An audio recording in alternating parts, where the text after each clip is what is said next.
Hello বন্ধুরা, সুস্মিতা স্টেশনে তোমাদের সকলকে জানাই সুস্বাগত। তোমরা সবাই কেমন আছো? আশা করি ভালো আছো, আমিও ভালো আছি। আবার একটা নিউ মিনি ব্লগ নিয়ে তোমাদের মধ্যেখানে হাজির হয়ে গেছি। আজকে হচ্ছে মাঘী পূর্ণিমা, তো কাকিমাদের বাড়িতে পুজো হয়েছে, তোমাদের প্রসাদ খাওয়াটা আমি দেখিয়েছি। তো আমার একটা জায়গায় কিন্তু নিমন্ত্রণ আছে, আমারই কলিগ কাম বান্ধবী শিল্পাদের বাড়িতে। তো ওখানে ওদের পুজো হয়েছে, ওখানে গিয়ে তোমাদেরকে আমি দেখাচ্ছি, তো দেখতে থাকো বন্ধুরা। ওদের বাড়ি যাওয়ার পথে একটা মন্দির, আমাদের কাটোয়ার খুব জাগ্রত 7 ভাই, তো দেখে নাও, দর্শন করো।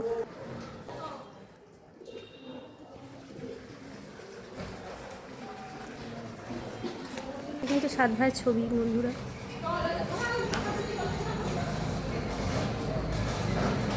তো বন্ধুরা, এটা যারা জানো, অনেকে কাটোয়ায় কার্তিক পুজোয় আসো তারা তো জানো, আবার অনেকে যারা কাটোয়ায় থাকো তারা সবাই জানো 7 ভাইয়ের এটা মন্দির, খুব জাগ্রত। তো তোমাদের দেখিয়ে দিলাম, দর্শন করে নিই। তো এরপরে আমাকে যেখানে নিমন্ত্রণ করেছে সেই জায়গাটাতে আমি গিয়ে তোমাদের সামনে ভিডিও করছি। তো এই যে 7 ভাইয়ের মন্দির, 7 ভাইয়ের মন্দির থেকে ওদের বাড়িটা কিন্তু খুবই কাছে, প্রায় চলে এসেছি। আর হ্যাঁ, অনেকে হয়তো ভাবে নিমন্ত্রণ বাড়ি এইভাবে কেন যাচ্ছি, একটু সাজগোজ নেই, কিন্তু বিশ্বাস করো সকাল থেকে একটু টাইম পাইনি। সকালে শরীরটা খুব খারাপ ছিল, একটু দেরি করে ঘুম থেকে উঠেছিলাম, তারপরে এসে পুজো করেছি কাকিমাদের বাড়িতে। তো ওদের বাড়িতে পুজোটা করতে এলাম, একটু দেরি হয়ে গেছিলো, যেহেতু উঠতে দেরি হলে সব কিছুই দেরি হয়ে যায়, বাড়ির পুজো করে আসতে হয়েছিল। তো তারপরেই ওদের পূজা একটু আগেই সমাপন হলো। তো এরপরে ওদের বাড়িতে একবার জাস্ট দেখা করতে যাব, নিমন্ত্রণ করেছে, না গেলে খারাপ দেখায়, তো ওর জন্য একটু সাজগোজও করতে পারিনি। তো প্রায় চলে এসেছি, গিয়ে দেখা হচ্ছে তোমাদের সঙ্গে। বাড়ি তো এই যে এদিকটা গেলে সোজা দেখাচ্ছি, আমি দেখাতে পাচ্ছি না, ব্যাক ক্যামেরায় দেখাচ্ছি। তার আগে আর একটা মন্দির দেখিয়ে নিই, কাটোয়ার হচ্ছে ধর্মরাজ মন্দির, দেখে নাও। এই যে বাবা ধর্মরাজের মন্দির, ঠিক আছে, লেখা আছে, কত বড় চাতাল দেখো। তো দেখতে পেলে ওই যে সোজাসুজি নীল কালারের যে একদম শেষে বাড়িটা দেখা যাচ্ছে, ওটা ওদের বাড়ি। তো ওইখানটা করে চলো যাই, হচ্ছে গিয়ে কথা হচ্ছে। তো বন্ধুরা, এই দেখো ওদের বাড়িতে চলেই এসেছি, এটা বাড়ির ওদের মেন গেট। তো গিয়ে ভগবান দর্শন করে নাও তোমরা, আমিও করে নিলাম। তো রাধা গোবিন্দর মূর্তিটা খুব সুন্দর, ওদের মানে নিত্য সেবা হয়। আর এই পুজোটা কিন্তু ওর শাশুড়ি, মানে শিল্পার শাশুড়ি, যিনি আমাকে ইনভাইট করেছিলেন, আর শিল্পা, তো ওদের এই পুজোটা মানে এই নারায়ণের মাঘী পূর্ণিমার পুজোটার উদযাপন হচ্ছিল। কারণ হচ্ছে ওনার শাশুড়ির মানসিক ছিল, তো 4 বছর পর পর করলে উদযাপন করতে হয়। তো সেই কারণে এই পুজোটা হয়ে গেছিলো হোমযজ্ঞ করে, একটু বড় করে, দেখে নাও। তো সুন্দর আয়োজন হয়েছিল। আর এখানে মানে বালক ভোজন করানো হয়েছিল, ব্রাহ্মণ ভোজন। আর ব্রাহ্মণের বউদের শাড়ি দিয়ে, নারকেল দিয়ে, ওদের যা রিচুয়ালস সেই দিয়ে প্রণাম করতে হয় সেগুলো করলো। আর এখানে নারায়ণের আটন সাজানো হয়েছিল, চারদিকে 4টে কলা গাছ দিয়ে, দেখো। আর ওদের হচ্ছে এই যে রাধা গোবিন্দ, মানে মেন হচ্ছে এই পুজোটাই প্রত্যেক দিন নিত্য সেবা হয়। দেখো পুজোর শেষে সবাইকে ভোগ প্রসাদ বিতরণ করা শুরু হয়ে গেছে। আর এই যে বাচ্চাদেরকে শিল্পার বর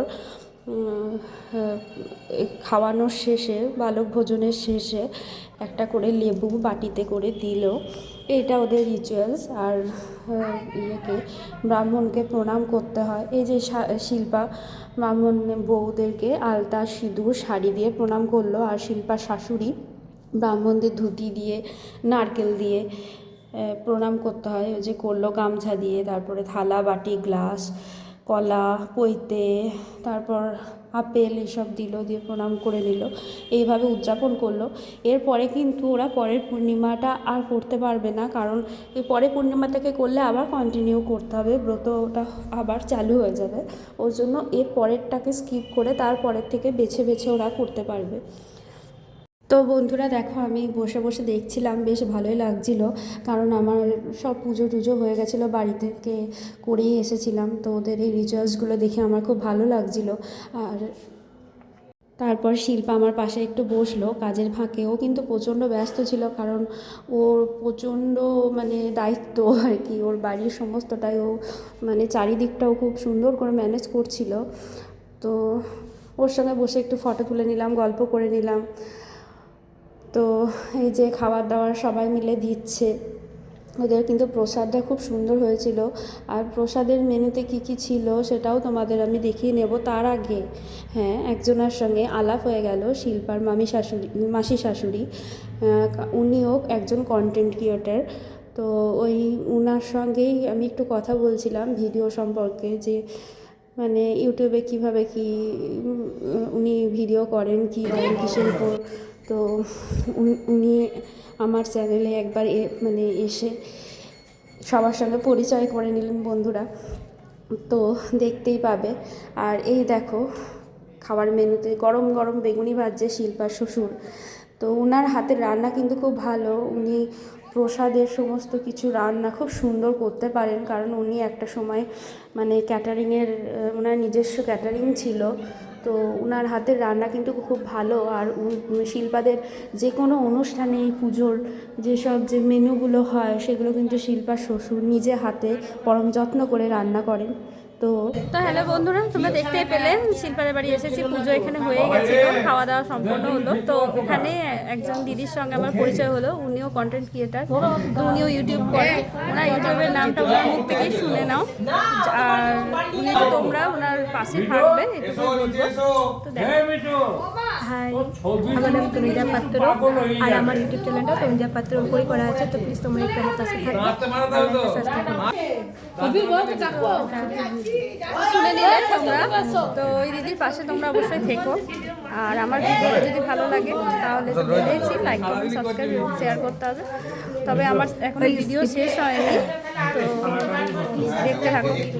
তো বন্ধুরা, গল্প টল্প করে এবার খাওয়ার জায়গায় চলে এলাম। তো আমি গিয়েই কিন্তু প্রথমে ফল প্রসাদ, একটু সিন্নি প্রসাদ, একটু মিষ্টি অল্প করে মুখে দিয়ে নিয়েছিলাম, তাও খাওয়ার পাতে একটু ফল প্রসাদ দিয়েছিল। আর আমি যেহেতু সেদ্ধ চালের কোনো কিছু পূর্ণিমা দিন খাই না, তবুও বামুন মশাই বলেছিল যে যেহেতু এটা গোবিন্দ নারায়ণকে দেওয়া হচ্ছে, গোবিন্দভোগের কোনো দোষ নেই, তো তার জন্য আমি গোবিন্দভোগ চালের খিচুড়ি খেয়ে নিয়েছিলাম। বাট সেদ্ধ চালের পোলাওটা আমি খেতে পারিনি। আর ভগবানকে নিবেদন করা হয়েছিল 5 রকম ভাজা, তার মধ্যে বেগুন ভাজাটা আমার পাতে পড়েছিল, তো খিচুড়ি দিয়ে খুব ভালো লাগছিলো খেতে। আর বেগুনি ভাজা গরম গরম ক্রাঞ্চি ক্রাঞ্চি। আর তার সঙ্গে ছিল 5 তরকারি, আলু ফুলকপির তরকারি, আর ছিল চাটনি, পায়েস, রসগোল্লা, পাঁপড় ভাজা। তো প্রত্যেকটা রান্নাই বন্ধুরা অসাধারণ হয়েছিল। আর ভগবানের প্রসাদ নিয়ে আলাদা করে বলার কিছুই নেই। আর ও যে আমাকে নিমন্ত্রণ করেছিল, ওকে ওর ফ্যামিলিকে অনেক ধন্যবাদ, কারণ আমি ভগবানের প্রসাদ খেতে ভীষণ ভালোবাসি। তো ভগবানের কৃপায় যে আমি পেয়েছি। তো যাই হোক, এরপরে খাওয়া দাওয়া হয়ে গেলে বাড়ি যাওয়ার পালা, তো দেখতে থাকো। তো বন্ধুরা, ওদের বাড়ি থেকে আমি চলে এলাম। তো ওদের রান্না খাবার দাবার খুবই সুন্দর হয়েছিল। আর ভগবানের প্রসাদ ভালো তো লাগেই, আমি প্রসাদ খেতে ভালোবাসি বলেই আর কি ও আমাকে যে কোনো অকেশনে বলে। হাতিপাড়ার গলিতে ছিল, তো এটা হাতিপাড়ার গোবিন্দজিওর মন্দির ছিল আর কি। ওরা ওই মন্দিরের মানে মন্দিরের মধ্যেই বাড়ি, মন্দিরেরই বাসিন্দা, ওদের নিজস্ব ঠাকুর ওটা। তো আমার ভিডিওটা যদি ভালো লেগে থাকে অবশ্যই লাইক কমেন্ট সাবস্ক্রাইব এবং শেয়ার করে আমার পাশে থাকবে। আর এটুকুই, সবাই সুস্থ থেকো, ভালো থেকো, টাটা।